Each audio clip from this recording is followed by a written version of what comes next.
शिक्षण आणि समाज. शिक्षण म्हणजे मनुष्याच्या ठिकाणी जे पूर्णत्व आधीच विद्यमान आहे त्याचं प्रकटीकरण. शिक्षण कशाला म्हणायचं? पुस्तकं वाचण्याला? नाही. निरनिराळ्या प्रकारचं ज्ञान मिळवण्याला? नाही, त्यालाही नाही. ज्या शिक्षणाद्वारे इच्छाशक्तीचा प्रवाह आणि अभिव्यक्ती ही आपल्या स्वतःच्या ताब्यात येतात आणि फलद्रूप होतात, त्यालाच म्हणावं शिक्षण. माझ्या दृष्टीने शिक्षणाचं मुख्य सार म्हणजे मनाची एकाग्रता हे आहे. केवळ काही गोष्टींची माहिती गोळा करणं नाही. मला जर माझं शिक्षण पुन्हा घ्यायचं झालं आणि त्यात माझा जर काही अधिकार चालला तर मी घटनांच्या माहितीच्या मागे मुळीच लागणार नाही. मी मानसिक एकाग्रतेची आणि मन अलग करण्याची शक्ती विकसित करीन आणि मग अशा निर्दोष साधनांनी आणि मनाने मी इच्छेनुसार घटनांची माहिती गोळा करीन.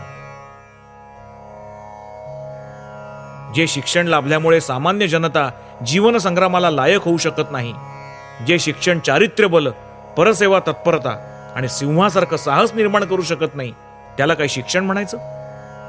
ज्या शिक्षणाने माणूस आपल्या जीवनात आपल्या पायावर उभा राहू शकतो ते खरं शिक्षण. आयुष्यभर आत्मसात न झालेला आणि मेंदूत अस्ताव्यस्तपणे कोंबलेला असा ज्ञानाचा भारा म्हणजे काही शिक्षण नव्हे. आपल्याला जीवन घडवणारं, माणूस निर्माण करणारं, चारित्र्य घडवणारं, चांगले विचार आत्मसात करणारं शिक्षण हवं आहे. तुम्ही जर 4-5 विचार चांगले आत्मसात करून आपल्या जीवनामध्ये आणि आचरणामध्ये उतरवले तर अवघं ग्रंथालय मुखोद्गत करणाऱ्या व्यक्तीपेक्षा तुमचं शिक्षण सरसच ठरेल. परत हे ज्ञान माणसात मूलतः अव्यक्त स्वरूपात अवस्थित असतं. ज्ञान कोणतंच बाहेरून येत नाही, सगळं आतच असतं. न्यूटननं गुरुत्वाकर्षणाच्या नियमाचा शोध लावला असं आपण म्हणत असतो. तो नियम का एखाद्या कोपऱ्यात तिष्ठत बसून न्यूटनची वाट बघत होता? नाही, तो न्यूटनच्या मनातच अवस्थित होता. समय आला आणि लागलीच त्याला तो गवसला. जगाला जेवढं म्हणून ज्ञान आजतागायत उपलब्ध झालं आहे ते सारंच्या सारं मनातून आविर्भूत झालेलं आहे. विश्वाचं अनंत ग्रंथालय तुमच्या मनात आहे. बाह्य जगत हे केवळ तुम्ही आपल्या स्वतःच्या मनाचं अध्ययन करावं यासाठी एक उद्दीपक कारण, एक उपयुक्त संधी किंवा निमित्त होय. जो तो हुकूम फरमावू इच्छितो, हुकूम पाळायला कोणीच राजी नाही.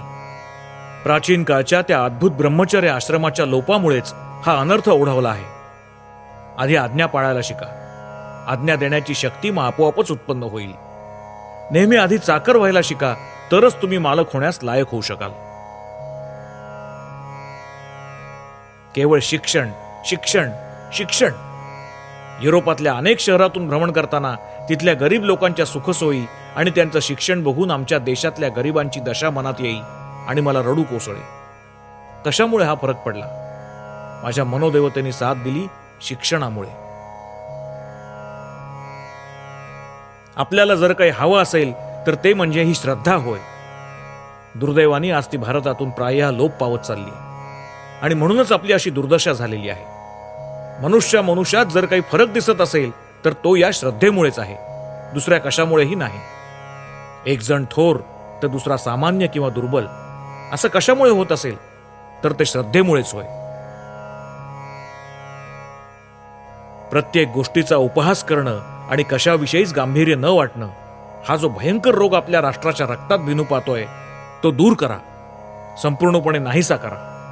बलवान व्हा, ही श्रद्धा बाळगा आणि मग सर्व काही आपोआप घडून येईल.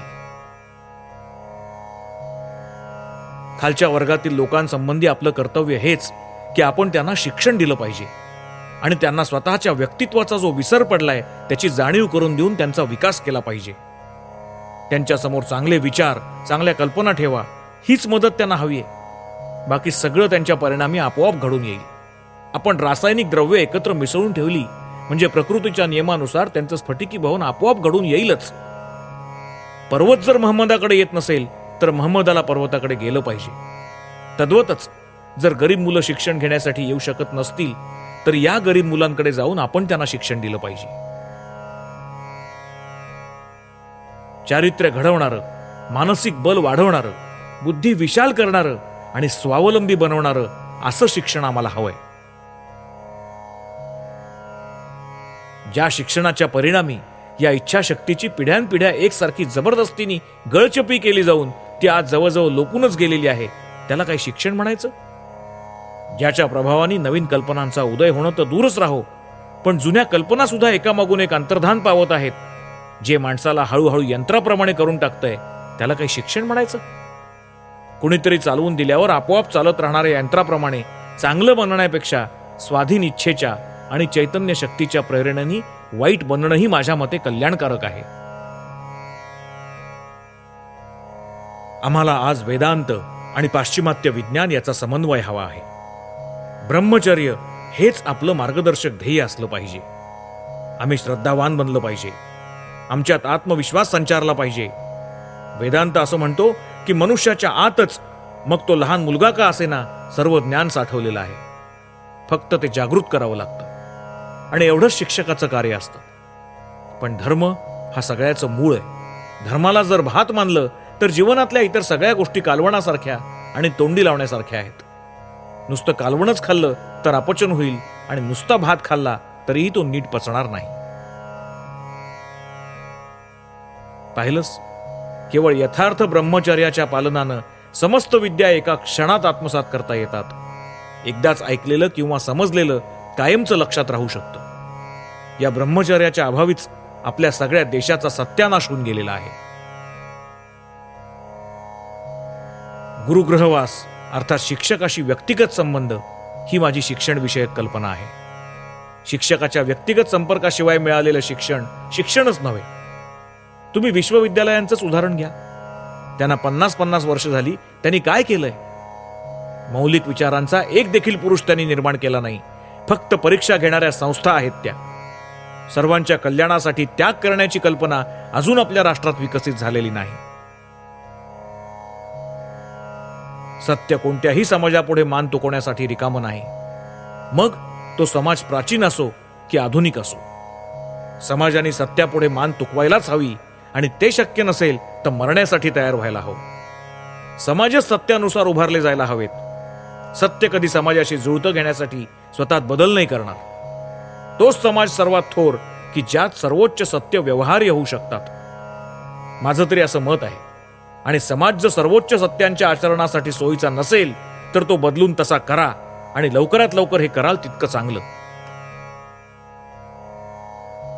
माझं म्हणणं आहे की बंधनं मोकळी करा. लोकांची बंधनं मोकळी करा. जितकी शक्य आहे तितकी बंधनं मोकळी करा.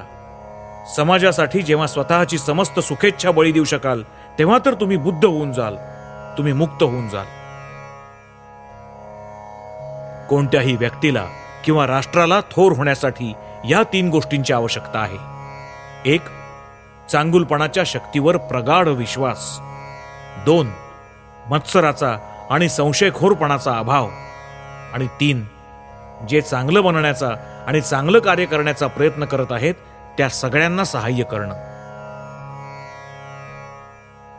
तुमचं ध्येय जर जड असेल तर तुम्ही तसेच व्हाल. आमचं ध्येय आहे आत्मा. हे पक्क लक्षात ठेवा. एकमात्र आत्माच आहे अविनाशी. बाकी कशाचंही अस्तित्व टिकून राहणं शक्य नाही. आणि म्हणूनच आत्म्याप्रमाणे आम्हीही अमर आहोत. हिंदू माणसाची पाणी पिण्याची क्रिया ही धार्मिक पद्धतीची असते. त्याचप्रमाणे निद्रा घेणे, चालणे, अगर विवाहबद्ध होणे इत्यादी सर्व क्रियाही तो धार्मिक पद्धतीनेच करतो. हार काय, पण चोरी सुद्धा तो धार्मिक पद्धतीनेच करतो. प्रत्येक राष्ट्राला जगसंबंधाने एक उद्दिष्ट आणि जीवन हेतू असतो. जोपर्यंत त्या उद्दिष्टाला धक्का लागत नाही तोपर्यंत कोणतंही संकट आलं तरीही ते राष्ट्र जिवंत राहतं. पण ते उद्दिष्टच नष्ट झालं तर मात्र लगेच ते राष्ट्र कोलमडून पडतं. एखाद्या राष्ट्राच्या मृत्यूचं पहिलं चिन्ह म्हणजे सतीत्वाचा लोप. अशीच इतिहासाची साक्ष नाही का?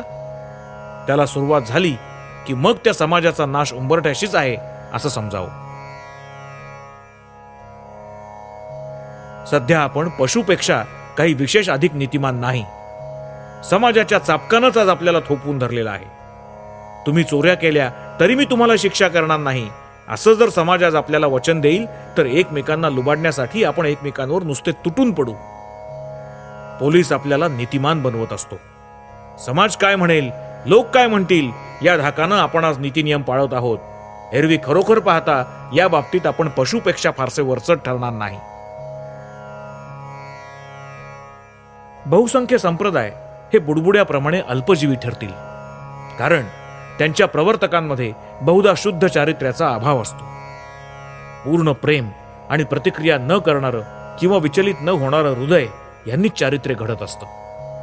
नेता जर चारित्र्यहीन असेल तर त्याच्या ठिकाणी लोकांची निष्ठा कशी राहू शकेल?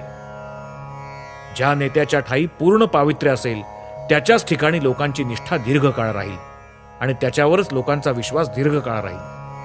एकदा विचार घ्या, तुमचं संपूर्ण मन त्यावर केंद्रित करा आणि चिकाटीनं प्रयत्न चालू ठेवा, म्हणजे यशरूप सूर्य तुमच्या जीवनात उगवेल. आम्हाला विचारण्यात येतं की तुमच्या धर्मापासून समाजाचे कोणतं हित होतं? समाज हा सत्याचा निकष मानला जातो. हे अगदी तर्कविसंगत आहे. समाज ही केवळ विकासाची एक अवस्था असून आपण त्या अवस्थेतून जात असतो. ज्याप्रमाणे बालक हे नेहमी बालक राहू शकत नाही, त्याप्रमाणे समाज हा सर्वदा एकाच अवस्थेत राहू शकत नाही. मूल हे कधीही पूर्ण वाढ झालेला माणूस असू शकत नाही. या दोन गोष्टी परस्पर विरोधी आहेत. तद्वतच पूर्ण स्वरूपाचा समाज कधी असूच शकत नाही. समाजाच्या या प्राथमिक अवस्थेतून बाहेर पडून मनुष्याचा विकास झाला पाहिजे आणि तो होणारच. माझे गुरुदेव म्हणत, आपण आपलं स्वतःचं जीवनरूपी कमल विकसित करण्याचा प्रयत्न का करत नाही? मग मधमाशा आपोआप येतील. दुसऱ्यातील दुष्टपणाकडे विशेष लक्ष देऊ नका. दुष्टपणा म्हणजे अज्ञान, दुबळेपणा. तुम्ही दुबळे आहात असं लोकांना सांगून काय उपयोग? टीका करून आणि विनाश करून काही साधणार नाही.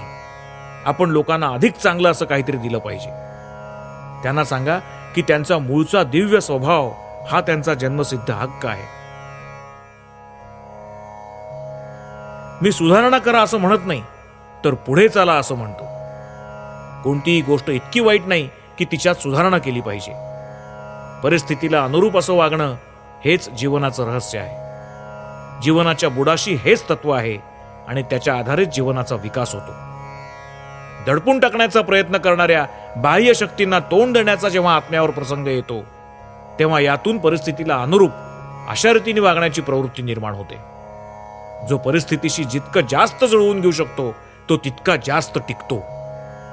मी जरीही शिकवलं नाही तरी समाज बदलतो आहे आणि तो बदलणारच. प्रेम, सच्चेपणा, धीर यांचीच फक्त आवश्यकता आहे. जीवन म्हणजे विकास, म्हणजेच विस्तार, म्हणजेच प्रेम.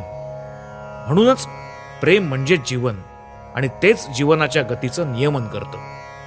स्वार्थपरायणता म्हणजे मृत्यू आणि ते ह्या लोकात परलोकात सर्वत्र सर्व काळी सत्य आहे.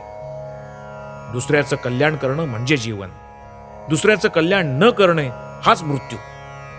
अवतीभोवती वावरणाऱ्या मानव पशूंपैकी 90% लोक मेल्यागतच असतात. ही माणसं म्हणजे निव्वळ भूत होय. कारण ज्याचं हृदय प्रेमानं ओथंबलेलं नसतं असा माणूस मृत समजायचा नाही तर काय. एका बाजूला नवीन भारत म्हणतो, जर आपण पाश्चात्यांची भाषा, कल्पना, भोजन, पोशाख, रीतिरिवाज उचलले तर पाश्चात्य राष्ट्रांप्रमाणेच आपण बलवान होऊ. दुसऱ्या बाजूला प्राचीन भारत म्हणतो, हा शुद्ध मूर्खपणा आहे. केवळ नक्कल करून दुसऱ्याच्या कल्पना आपल्याला कधीही आत्मसात करता येत नाहीत. कोणतीही गोष्ट स्वतः संपादन केल्याशिवाय स्वतःची होत नाही. एखाद्या गाढवानं सिंहाचं कातडं पांघरलं तरी तो सिंह होईल का? एका बाजूला नवीन भारत म्हणतो, पाश्चात्य राष्ट्रांमध्ये ज्या गोष्टी चाललेल्या आहेत त्या निश्चित चांगल्या असल्या पाहिजेत, नाहीतर ती राष्ट्र फार मोठी कशी झाली असती. दुसऱ्या बाजूला प्राचीन भारत म्हणतो, विजेची चमक अत्यंत तीव्र असते पण ती क्षणिक असते. बाळांनो, तुमचे डोळे ती दिपवते, सावध राहा. पश्चिमेतील सामाजिक जीवन खळखळणाऱ्या हास्यानं फुललेलं आहे, पण त्याच्या बुडाशी दुःख, शोक, आक्रंदन आहे. त्याचा अंत हुंदक्यात होतो. मौज, चैन या सगळ्या वरपांगी गोष्टी आहेत. खरं पाहता त्यात अत्यंत उत्कट असं दुःखच भरलेलं आहे. आता इथलं जीवन वरवर दुःखमय, विषादपूर्ण दिसतं खरं, पण त्याच्या तळाशी निश्चिंतपणा आणि आनंद आहे. प्राचीन उपनिषद कालापासून आपण जगाला आव्हान दिलंय, न प्रजया न धनेन त्यागे नैके अमृतत्व मानशुः. संततीने नाही, धनानी नाही, केवळ त्यागानंच अमृतत्व प्राप्त होतं. मानव वंशामागून मानव वंशानं हे आव्हान स्वीकारलं आणि त्यांनी वासनांच्या पातळीवर जगाचं कोडं सोडवण्याचा आटोकाट प्रयत्न केला. ते सगळे यात अयशस्वी झाले. त्यांच्यापैकी जुने मानववंश सत्तेच्या आणि धनाच्या अभिलाषेने उत्पन्न होणाऱ्या दुष्टतेच्या आणि दुःखाच्या भाराखाली लुप्त झाले. आणि जे नवे आहेत त्यांचंही पतन फार काही दूर नाही. शांती विजयी होईल किंवा युद्ध, सहनशीलता यशस्वी होईल किंवा असहनशीलता, चांगुलपणा सफल होईल किंवा दुष्टपणा, बाहुबल यशस्वी होईल किंवा बुद्धिबल, ऐहिकता विजयी होईल किंवा आध्यात्मिकता, ह्या प्रश्नांचा अजून निर्णय व्हायचा आहे.